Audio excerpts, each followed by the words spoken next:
कि एक और घबराना नहीं है वाली सिचुएशन शुरू हो चुकी है। वो ये है कि इंडिया ने पाकिस्तान को बराह रास्त धमकी लगा दी है। इंडियन आर्मी चीफ ने स्टेटमेंट दिया और पाकिस्तान के लिए बड़ी संगीन किस्म की धमकियों का अनाउंसमेंट कर दिया। उन्होंने कहा है कि पाकिस्तान को ये फैसला करना होगा कि उसने जोग्राफिए में और हिस्ट्री में जिंदा रहना या नहीं रहना। आप क्या समझ रहे हैं कि ये उन्होंने कहा है कि जोग्राफिया जो पढ़ाया जाता है किताबों में, और किताबों में हिस्ट्री वाली तारीख नहीं, वो ये कह रहे हैं कि दुनिया की तारीख और जोग्राफिए में जिंदा रहना है या नहीं रहना। अगर भारतीय जनरल इस तरह के बयानात दे और एक ऐसे वक्त में दे कि जब खित्ते में हम अमन की कोशिशों के लिए काम कर रहे हैं, किसी जगह पे सहूलतकारी कर रहे हैं, किसी जगह पे मसालिहत वाला रवैया अपना रहे हैं, एक बड़ी जंग खत्म करवाने की सहूलत जो है उसको मुमकिन बनाए हुए हैं, तो ऐसे वक्त में हमारा नामो निशान खित्ते से मिटा देने की दावेदारी, ऐसी धमकी, अब पाकिस्तान ने उसका बड़ा सख्त रद्द-ए-अमल भी दिया है। इंशाअल्लाह ताला हमें अब उन्होंने ललकारा तो जोग्राफी से वो तारीख में चले जाएंगे। Then they will be part of history. Geography के साथ उनका कोई ताल्लुक नहीं रहेगा। और ये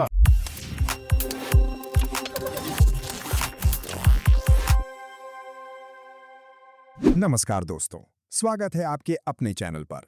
दोस्तों, Indian army chief general Dwivedi ने पाकिस्तान को लेकर जो कहा, उसके बाद पाकिस्तान में कैसी खलबली मची है और पाकिस्तान के डिफेंस मिनिस्टर ख्वाजा आसिफ किस तरह गीदड़ भभकियां दे रहा है, देखिए आगे इसी वीडियो में। अगर वीडियो पसंद आए तो लाइक करें, शेयर करें और अपनी राय कमेंट में जरूर बताएं। और ऐसे ही धमाकेदार खबरों के लिए हमारे चैनल को सब्सक्राइब करना बिल्कुल ना भूलें। फिर मिलेंगे अगले वीडियो में, तब तक के लिए धन्यवाद। जय हिंद, जय भारत। भाई साहब, ये अब पार्ट ऑफ दी ज्योग्राफी और हिस्ट्री का जो इन्होंने फ्रेज इस्तेमाल किया है, ये तो बड़ी पुरानी फ्रेज है, लेकिन आरएसएस कहती है कि पाकिस्तान के साथ बातचीत करो और इंडियन आर्मी चीफ कहता है जी कि पाकिस्तान फैसला कर ले कि उसने ज्योग्राफी का हिस्सा रहना है या तारीख का हिस्सा रहना है। तो ये क्या इंडिया में एक वाकई इख्तलाफ है आरएसएस और फौज के दरमियान, या ये ड्रामेबाजी है? जहाँ तक आरएसएस का ख्याल है, आप मुझसे बेहतर जानते होंगे कि आरएसएस का कितना क्लाउट है पॉलिटिकल मामलात में, और पॉलिटिकल मामलात की मार्फत जो है वो स्ट्रेटजिक मामलात में उनका कितना क्लाउट है, यानी कितना अमल दखल है उनका। मुझे उस बारे में मैं कोई अंदाज़ा या कोई इत्यासराई नहीं कर सकता, लेकिन मैं ये मुतज़ाद बयानात जो है ना, ये भी हो सकता है किसी उसका नूरा कुश्ती का शाखसाना हो कि एक आइडियोलॉजिकल जमात जो नज़रियाती जमात है इस वक्त भारतीय जनता पार्टी की, वो आरएसएस ही है जो उसका ओरिजिन है। तो वो एक अलग ज़बान बोल रहे हैं, आर्मी चीफ जो हैं उनके, वो डेफिनेटली जो है अपनी हुकूमत की मर्ज़ी के बगैर इस किस्म की ज़बान नहीं बोल सकते। लेकिन पिछले दिनों जो Indian deputy chief of staff हैं लेफ्टिनेंट जनरल राजीव घई, और अब उनके जो आर्मी चीफ हैं जनरल उपेंद्रा, ये कह रहे हैं, ये धमकी दे रहे हैं पाकिस्तान को। इसका मतलब है इंडिया की सिविल सोसाइटी और फौज का मौक़िफ़ मुख्तलिफ है। मैं ये आपको जंग के दौरान भी नज़र आया होगा कि वहाँ पे जो बड़े मौक़र सहाफ़ी भी और तबसरे नगार जो है वो टीवी पे आके कहते रहे हैं। मैं सबके नाम जो है बारी बारी नहीं जानता, लेकिन वो बड़ी मोतबर आवाज़ें हैं जिनका अगर तो आपका ख्याल है कि इंडियन आर्मी चीफ की जो धमकी है, इसका मकसद अब इजराइल के साथ मिलके इंडिया कोई मिस एडवेंचर कर सकता है? देखें, ये इज़राइल और इंडिया दोनों की ख्वाहिश तो हो सकती है, मुमासलत उसमें हो सकती है, क्योंकि पाकिस्तान को जो एक अल्लाह के मेहरबानी से जो एक मकाम जो है मिला है पिछले एक साल के अंदर, चाहे वो सफारती सतह पे जो मिला है, डिप्लोमेसी में जो कामयाबियाँ हुई हैं, एक कद काठ जो है पाकिस्तान का जो है वो इंटरनेशनली एक्सेप्ट किया जा रहा है। उससे पहले जो है हमें ये फ़ौजी फ़तह जो अल्लाह ताला ने हमें अता की, तो मेरा ख़्याल है कि ये एक पाकिस्तान इस खित्ते में, दुनिया में तो भी अल्लाह के फजल से, लेकिन इस खित्ते में खुसूसन एक बहुत मैं समझता हूँ कि आला मकाम जो है हमें मिला है। और इज़राइल कभी भी नहीं चाहेगा कि इस खित्ते में उसके सिवा या उसका जो हामी और दोस्त है इंडिया, उसके अलावा कोई और जो है थानेदारी यहाँ पे पैदा हो। वो अपने आप को थानेदार समझते थे ना, वो डिक्टेट करते थे। एक के अमेरिका के साथ ताल्लुकात हैं, वो उनकी स्ट्रेंथ है। अगर वो स्ट्रेंथ ना हो तो मेरा नहीं ख्याल कि इज़राइल का को जो वजूद जो है वो कोई इतना स्टेबल हो, अगर उसमें अमेरिका का अमल दखल ना हो। रहा भारत जो है, तो भारत में सियासी तौर पे तो जो अभी रिज़ल्ट आ रहे हैं, वो गवर्नमेंट जो है उनकी ऐसी ऐसी जगह से जीत रही है जहाँ पे कभी उन्होंने कभी जीत का शक्ल देखी नहीं थी। लेकिन अफगानिस्तान के फ्रंट पे आप नहीं समझते कि इंडिया को काफ़ी कामयाबी मिली है? मैं आपसे एग्री करूंगा। वहाँ पे इन रोड जो इन्होंने बनाई हैं बहुत ज़्यादा हैं। मैं समझता हूँ कि अफ़गानिस्तान एक किस्म की इंडिया की प्रॉक्सी बना हुआ है। बदकिस्मती है कि एक मुल्क के लिए बदकिस्मती मैं इसलिए थोड़ा सा अवॉइड करूँगा, ये हमने ख़ुद अपने गले में ये तोक डाला। आज से 50 साल पहले जो है इन लोगों को पनाह दी, उनकी जंगें, 2 जंगें लड़ी हमने, डायरेक्टली या इनडायरेक्टली। एक तो डायरेक्टली लड़ी, दूसरी इनडायरेक्टली लड़ी। तो उसके बावजूद उन्होंने कोई वही जहनीत है जो पाकिस्तान जिस वक्त आज़ाद हुआ है, जो उस वक्त जहनीत थी, आज भी वहाँ पे काबुल में जहनीत वही कार फरमा है। अच्छा, अब एक सवाल बहुत बड़ा पैदा हो जाता है कि ये जो एक तरफ इजराइल पाकिस्तान का नाम ले रहा है, इंडिया पाकिस्तान को धमकियां दे रहा है, और पिछले कुछ दिनों से अफगानिस्तान के रास्ते से पाकिस्तान में हमले बढ़ गए हैं, तो इसमें कोई आपको कोई लिंक नजर आ रहा है इन तीनों स्टेट्स का? चाइना तो इसमें लिंक नहीं है। नहीं, चाइना नहीं, अफगानिस्तान, इंडिया, इजराइल बिल्कुल है। मैं समझता हूँ कि ये एक जो बैटल ग्राउंड जो तारीख में हज़ारों साल से अफ़गानिस्तान एक बैटल ग्राउंड रहा है।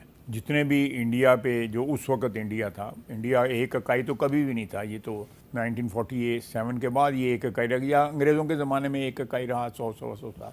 तो ये कभी भी अफ़गानिस्तान जो है उसके ताल्लुकात जो हैं पाकिस्तान के साथ, हमने अभी डिस्कस किया है, ठीक नहीं रहे। इज़राइल के वाहिद पाकिस्तान एक मुल्क है जिसने उसको तस्लीम नहीं किया हुआ, और पाकिस्तान के अवाम जो हैं एक बड़ा जज्बाती इस पर एक रद्द अमल देते हैं जब भी कोई इज़राइल के मतलब कोई इस किस्म की बात हो, कोई वहाँ पे किसी का डेलीगेशन गया है, वहाँ पे किसी ने हाथ मिलाया, या कि कोई एक मज़हब से मोहब्बत की वजह ये आपके डीएनए में है, क्योंकि डीएनए अल्लामा इकबाल और कायद आज़म ने ये इंजेक्ट किया हुआ है डीएनए में। आपने बिल्कुल सही लफ्ज़ इस्तेमाल किया।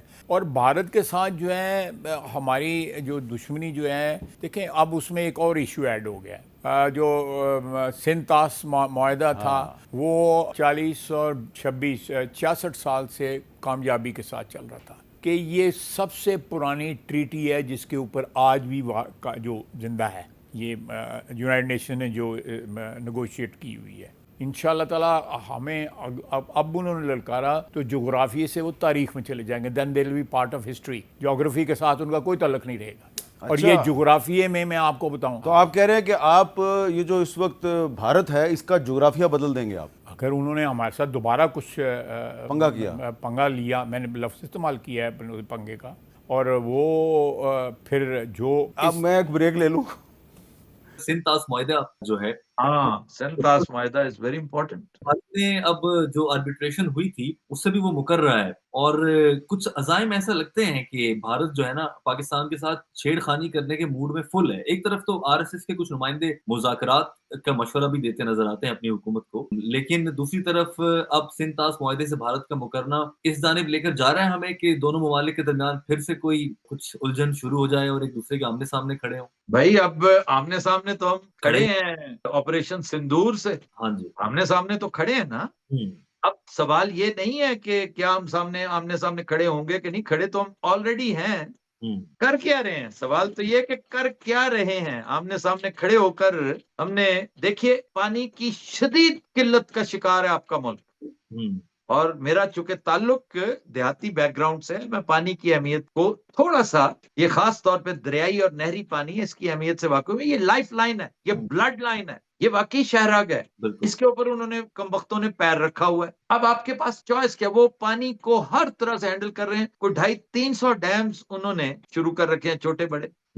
आपके पास क्या चॉइस है? या तो ये है कि कोई फूंक मरवा लें, कोई शुफ टाइप कोई अगर है आपकी दस्तरस में कोई ऐसे कोई कामिल किस्म के आमिल जो हैं, उन्हें इस्तेमाल करते हुए कोई फूंक ही मरवा दें, किसी फूंक से ही कोई मामला ठीक हो जाए। ये एक चॉइस है, और कोई वईद नहीं कि उसके पीछे लगे हों, ठीक है। दूसरा, इनके पास चॉइस क्या है? मैंने 3 चॉइसेस बतानी है आपको। एक चॉइस तो फूंक है, ठीक है। फूंक का इम्कान कम है क्योंकि फूंकों से ये चिराग बुझाया न जाएगा वाला हिसाब है कि सिंतास दोबारा से चलाया न जाएगा। दूसरा है हजरत अल्लामा राना सनाउल्लाह साहब और ख्वाजा आसिफ, उनके बयान जरा निकाल कर देख लीजिए। मिसाइल मारो जी, सीधा सीधा मिसाइल मारो। फिर और क्या है हमारे पास? कोई और तरीका है ही नहीं, मिसाइल मारो। ये है सोच का आलम। आप मिसाइल मारेंगे तो उनके पास गुलेल है, वो गुलेला मारेंगे आपको। तीसरी चीज आएंगे हमारे डीजी साहब। याद है डीजी साहब ने कहा था, ये रवैया था, तुम हमारा पानी बंद करोगे हम तुम्हारी सांस बंद करते हैं। ठीक है, बिल्कुल। तो ये खुला ऐलाने जंग था। ये पानी बंद का मतलब है ऐलाने जंग है। तो अब हम ऐलाने जंग करें तो भाई कुछ भी होता नजर नहीं आ रहा। आप कह रहे हैं ना कि सीधी सीधी फिर आपस में ये सिचुएशन ऐसी है कि या तो इसी तनख्वाह पे काम करते रहेंगे और पानी के बगैर कहेंगे जी ठीक है, जैसे इन्हीं के जद्दे अमजद ने कहा था एक दफा, सियाचिन पर तो घास भी नहीं उगती, आप ऐसे रो रहे हैं हमसे अगर छीन लिया सियाचिन उन्होंने, ऐसा कहते हैं। और घास नहीं भी उगती, तुम मेरी जमीन लेकर दिखाओ फिर मैं तुम्हें पूछूं। ये रवैया होना चाहिए था तुम्हारा। तो अजीब वो सीधा सी डिप्लोमेसी वो इनका वो जर्नैल कर गया ज़ियाउल हक कि जी यहाँ पर तो घास भी नहीं उगती। वो साल तो हो गया हमारा पानी बंद हुए, तो हम उसका कोई सद्देबाब नहीं कर सके। अलबत्ता जंग जो हमें करना चाहिए थी, अगर हम बहादुरी का मुजाहरा करते और अल्टीमेटम देते कि अब तक पानी छोड़ दो वरना फिर बर्दाश्त करो, हम भी करेंगे तुम भी करो, ताकि पूरी दुनिया को पता होता कि हमारी लाइफ लाइन पे इन्होंने पैर रखा हुआ है। हम अपनी इज्जत और गैरत की खातिर, अपने फ्यूचर की खातिर, फ्यूचर जनरेशंस की खातिर इस जंग में झोंके गए। हम वो भी नहीं कर रहे, लेकिन वो जंग जिसे आप अवॉइड कर रहे हो वो अवॉइड कर नहीं सकेंगे। बेहतर ये होता कि आप खुद करते, अब आप पर मुसल्लत होगी।